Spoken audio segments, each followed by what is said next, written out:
Hello guys. आज के blog में हम डिस्कस करेंगे कि आपके एक्सपेंसेस कितने हो सकते हैं स्पेन में और कैसे जो है आप इन्हें बचा सकते हैं। तो सबसे पहले हम शुरू करते हैं कि अगर आप वीज़ा के लिए अप्लाई कर रहे हो तो आपको चाहिए होगा एक स्टे का प्रूफ और दूसरा आपका हेल्थ इंश्योरेंस। तो सबसे पहले हम इन्हीं चीज़ों से बात करते हैं। जो आपका रेंट है हम मिनिमम लेके चलते हैं कि 500 यूरो तो आपको एटलीस्ट बार्सिलोना में इससे कम का घर नहीं मिलेगा 500 यूरो से।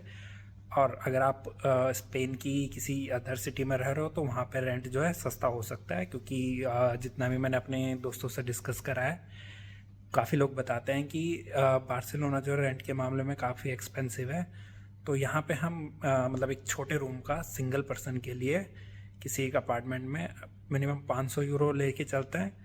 प्लस अगर उसका जो यूटिलिटी बिल है गैस इलेक्ट्रिसिटी एंड वाटर तो वो हम अदर से 50 यूरो वो मान के चलते हैं। उसके अलावा अब दूसरी चीज़ आती है कि हम जो जब आते हैं तो घर कहाँ से देखें। तो उसके लिए जो है स्पेन में या कह सकते हैं यूरोप में दो बढ़िया प्लेटफॉर्म्स हैं, आइडियलिस्टा एंड बादी। तो इनसे आप जो है रूम देख सकते हैं और उसे बुक कर सकते हैं। अगेन सिंस स्कैम बहुत ज़्यादा होते हैं तो इन दोनों प्लेटफॉर्म में आप रूम ज़रूर देख सकते हो, सर्च कर सकते हो, लेकिन पैसा किसी को नहीं देना है। मतलब ऑनलाइन या जैसे भी है उन्हें पे पहले बिल्कुल नहीं करना है। आप जब आ जाओ भले ही स्पेन में आके कुछ दिन एयरबीएनबी में रह लो, अच्छे से घर देख लो, जो भी उसका लैंडलॉर्ड है उसको रेंट दो सामने पे या ऑनलाइन उसको दो ताकि आपके पास भी प्रूफ रहे। पर ऐसा नहीं कि आप इंडिया से आ रहे हैं और वहीं से रह के जो है रेंट ट्रांसफ़र कर दे रहे हैं। रेंट हो गया। अब दूसरी चीज़ पे हम आते हैं जो कि है हेल्थ इंश्योरेंस। तो अगर आप जो है जॉब करने आ रहे हैं या फिर आपका जो जॉब है तो आपका जो भी एम्प्लॉयर है वो आपको आपकी सैलरी में से जो है कटेगा ऑलरेडी टैक्स, जो आपकी सोशल सिक्योरिटी के लिए जाएगा वहीं आपका हेल्थ इंश्योरेंस कवर कर लेगा। लेकिन अगर आप जो है स्टूडेंट हो, पढ़ने आ रहे हो, तो उसके लिए जो है आप प्राइवेट हेल्थ इंश्योरेंस आपको लेना पड़ेगा। जैसे कि जो सबसे अच्छा कुछ है सैनिटास, असीसा या फिर स्विस केयर। इनमें से भी अगर मैं कहूँ तो सबसे अच्छा नेटवर्क मैंने जो यहाँ पे सबसे ज़्यादा हॉस्पिटल देखे हैं वो है सैनिटास के। तो वो भी आप ले सकते हैं जिसकी ईयरली कॉस्ट होगी around 700 and 750 Euros per annum.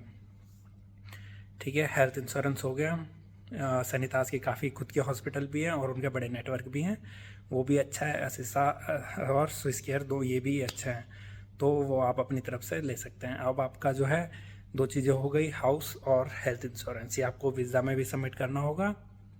जहाँ भी आप रेंट पर रहो वहाँ से आपको एम्पाद्रोमेंतो भी बोलना है अपने लैंडलॉर्ड को कि एम्पाद्रोमेंतो चाहिए। इसकी कोई फ़ीस नहीं होती है, आपको बस अप्लाई करना है, आपको अपॉइंटमेंट लेना है। एम्पाद्रोमेंतो से ही आपका जो है नीए कार्ड बनेगा, टी कार्ड बनेगा। ये यहाँ के आइडेंटिटी कार्ड्स हैं जिनके बिना जो है आपका, जैसे अगर आपका सोशल सिक्योरिटी कटता है या टैक्स कटता है, आप हॉस्पिटल भी इन्हीं के थ्रू यूज़ कर पाओगे। ये बेसिकली आपके यहाँ के जो है जो भी आइडेंटिटी कार्ड है कि you are the legal residents of Spain, आप स्पेन में लीगली रह रहे हो। अगर आपके नीए कार्ड या टी कार्ड नहीं है तो इसका मतलब आप इलीगली कंसिडर करे जाओगे। अगर आपके पास वीज़ा भी है तब भी आप एज अ इलीगल कंसिडर करे जाओगे।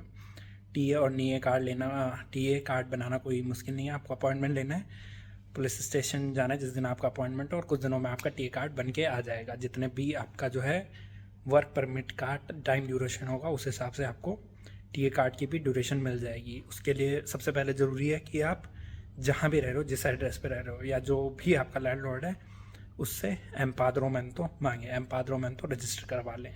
ये रजिस्ट्रेशन आपके जो है बाद में भी काफ़ी काम आएगा जब आपको अगर यहाँ की परमानेंट रेजिडेंसी चाहिए होगी या अगर आप और लॉन्गर ड्यूरेशन में देखना चाह रहे हो अपना स्टे, तो पासपोर्ट उस समय भी काम आएगा, आपका ये सारा ड्यूरेशन काउंट होगा।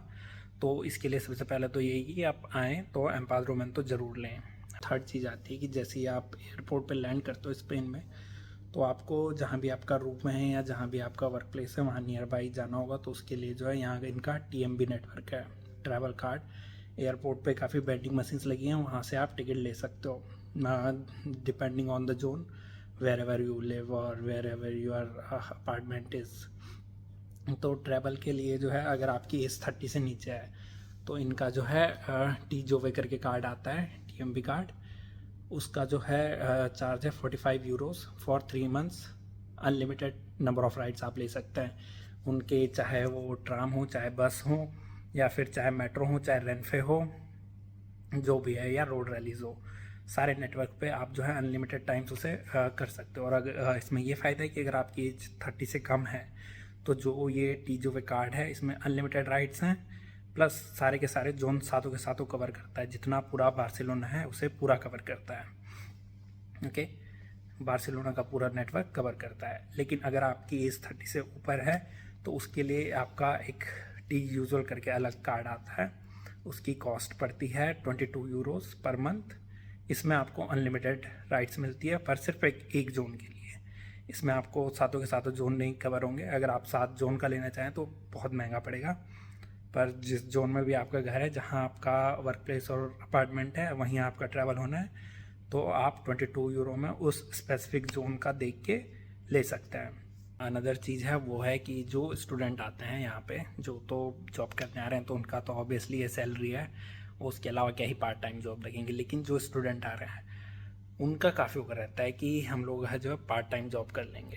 भाई देखो, तुम लोग कर लोगे पार्ट टाइम जॉब में भी तुम्हें उसमें 400-500 यूरो पर मंथ मिल जाए, प्लस जो आपकी जो पढ़ाई है वो वेस्ट हो जाएगी, मतलब वो टाइम आपका यूटिलाइज नहीं होगा सही ढंग से। और 400-500 यूरो जो है टेम्परेरी है, ठीक है, अच्छा है कि इंडिया में 40-50 हज़ार मिल रहे हैं यहाँ, उसके हिसाब से 400-500 euro, but that is not worth it. उसी टाइम में जो है आप लोग लैंग्वेज सीख सकते हैं, जो कि आपको जब बाद में आपको जॉब के लिए अप्लाई करना होगा, जैसे आपका लेट्स से MBA कर रहे हो, जैसे आपका 1 साल बाद MBA ख़त्म होगा तो आपको जॉब में आसानी पड़ेगी अगर आपको खासकर स्पेनिश लैंग्वेज आती है। और ये मेरा 100% हुआ है कि आप स्टूडेंट तो बिल्कुल पार्ट टाइम जॉब के चक्कर में ना पड़े, उस टाइम को यूटिलाइज़ करें लैंग्वेज सीखने में। जैसे स्पेन में जा रहे हो तो स्पेनिश जो है अगर आपको आती है तो उसके बाद MBA आपका कंप्लीट होगा तो आपके लिए बहुत सारी जॉब्स हैं। और अगर आप स्पेनिश के अलावा आपके पास टाइम बचता है तो आप कोई भी एक और लैंग्वेज सीख सकते हैं जो कि आपको काम आएगी जॉब दिलाने में यूरोप में। लैंग्वेज इज मस्ट, और यहाँ पे कोई उसकी ज़्यादा फीस नहीं है, सर्टिफिकेट भी आपको मिल जाएगा। जो भी लैंग्वेज स्कूल्स हैं वहाँ आपको जो है 20 यूरो की ईयरली फ़ीस देके आपको 1 साल जो है, आई थिंक हफ्ते में 2-3 घंटे क्लास होती है, 2-3 दिन, तो वो आपको 20 यूरो देके जो है 1 साल में स्पेनिश सीख जाओ। और जितना आपका MBA का टाइम है 1 साल, उसमें आप जो है पार्ट टाइम जॉब की बजाय जो है ये लैंग्वेज सीखिए, अपना स्किल सेट बढ़ा सकते हो, जो कि आपको बाद में बहुत ज़्यादा हेल्पफुल होगा। अदरवाइज़ आप जो है पार्ट टाइम जॉब के चक्कर में पड़े रहेंगे, अपना टाइम लगाएंगे, 400-500 यूरो आपको ठीक है मिल जाएंगे, कोई दिक्कत नहीं है, पर उससे आपकी पढ़ाई अफेक्ट होगी। आपकी जो ये अदर स्किल सीखने का टाइम था लाइक लैंग्वेजेस, ये आप may be part time job करते करते सीख जाओगे, पर फिर भी आपको सर्टिफिकेट चाहिए ही होगा। तो इससे अच्छा है कि अपनी स्किल्स पे ध्यान दो, पार्ट टाइम के चक्कर में ना पढ़ो। और मैं ये इतना तो अज्यूम कर सकता हूँ कि अगर कोई फ़ॉरेन से MBA करने आ रहा है, स्पेशली इंडिया से, तो उसका फैमिली बैकग्राउंड अच्छा ही होगा, इतना भी बुरा नहीं होगा कि उसे पार्ट टाइम जॉब करनी पड़े या ज़रूरत हो। फिर भी आप अगर करना चाहें तो कर सकते हो पार्ट टाइम जॉब, पर सबसे पहले जो है लैंग्वेज सीखने पे ध्यान देना है, जो कि मस्ट है। लास्ट में आता है कि मंथली ग्रॉसरीज कितने की आएगी और उन्हें कहाँ से लेना है, ये भी बताऊँगा। मंथली ग्रॉसरीज हम एक सिंगल बंदे की मान के चलते हैं, मिनिमम अगर आपका ठीक ठाक खर्चा है तो 250 यूरो के आसपास पकड़ के चलता है। इसके अलावा भी आपका अगर होगा तो वो आप पे डिपेंड करता है कि कितना खर्चा होता है, लेकिन मिनिमम हम 250 यूरो पकड़ के चलते हैं कि आप इतनी ग्रॉसरीज कंज्यूम करोगे। उसके अलावा डिपेंड करता है मिससेलेनियस एक्सपेंसेस, लाइक आप कपड़े खरीद रहे हो या फिर आउटिंग कर रहे हो, बाहर कितना खा रहे हो, उस पर भी डिपेंड करता है। लेकिन 250 यूरो में आपकी ठीक ठाक ग्रॉसरीज आ जाएंगी, जिसमें आपका ब्रेकफास्ट, लंच, डिनर तीनों बन जाएगा। 250-300 मैक्सिमम, या हो अगर आप अलग तरह से खर्चे होंगे तो वो ज़्यादा भी हो सकता है, लेकिन हम मिनिमम तो 250 यूरो मान के चल सकते हैं। इसके बाद ग्रॉसरीज ख़रीदने का जो है, इसमें आप पैसे बचा सकते हो। कैसे?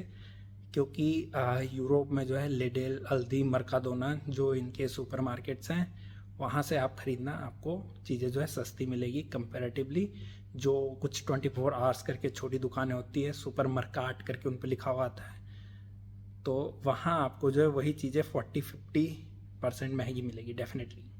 और जो शॉपिंग का है, मेरा पर्सनल एक्सपीरियंस ये है कि आपको अगर सबसे सस्ती ग्रॉसरीज, इवन कुछ भी सामान हो, लिडिल, अल्दी, मर्काडोना, काफ़ी बड़े सुपर मार्केट्स हैं, यहाँ आपको सबसे सस्ते में जो है ये सारी चीज़ें मिल जाएगी, दूध, अंडा, ये सब। उसके बाद इनसे जो थोड़ा सा महंगे आते हैं वो कॉन्डिस हो गया, आपका डाया हो गया, या कॉन्जम हो गया, जो ये सुपर मार्केट चेन्स हैं, ये थोड़ा लिडिल, अल्दी और मर्काडोना के कंपेयर में हल्की सी थोड़ा सा एक्सपेंसिव साइड पे चली जाती है।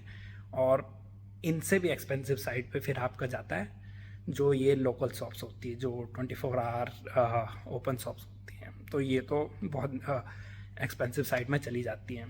इस वीडियो में मैंने ट्राई करा है कि जितना हो सके मैं उतनी चीज़ों का जो है आंसर देने की कोशिश करूं, या जितना हो सके उतना ज़्यादा शेयर करने की कोशिश करूं यहाँ स्पेन का एक्सपीरियंस।